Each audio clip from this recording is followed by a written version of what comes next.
Ayan mga idol, kamusta po tayong lahat, no? Napanood nyo na ba yung laban ni Buakaw, Banchamek? Yung mga kalaban ni pambansang kamao Manny Pacquiao sa 2024. Hindi pa malinaw kung matutuloy sa January or February. Basta sinabi early 2024. Napalaban niya po ng bare knuckle fight si Buakaw Banchamek mga idol. Panoorin nyo yung buong laban niya dyan sa description. Nilagay ko po dyan yung link. Kasi kung kokopyahin po natin yung buong laban, makaka-copyright po tayo. So base sa nakita kong laban niya mga tol, mabilis pa rin talaga si Banchamek, no? Yung kondisyon niya, yung lakas, nandun pa rin.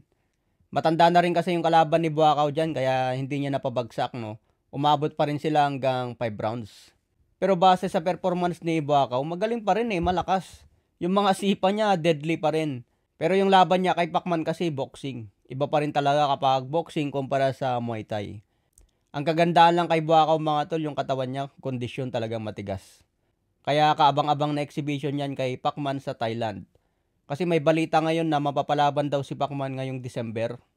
Ang problema nga lang dyan, hindi naman malinaw kung sino yung mga kalaban niya ngayong December. Kasi November na Isang buwan na lang, December na. Kailangan ma-finalize yan para mas maganda. Magaling pa rin si Buakaw Banchamek. Sa ibang banda naman mga tol, napanood nyo na ba yung sparring ni Devin Haney at Shakur Stevenson? So, napanood ko nga po yung lumang sparring nila, no? Talagang mabilis sumuntok itong si Shakur Stevenson. Ito talagang labanan ng dalawang technical fighter. Pero masipag bumato si Stevenson, no? Saka may bilis talagang kamao.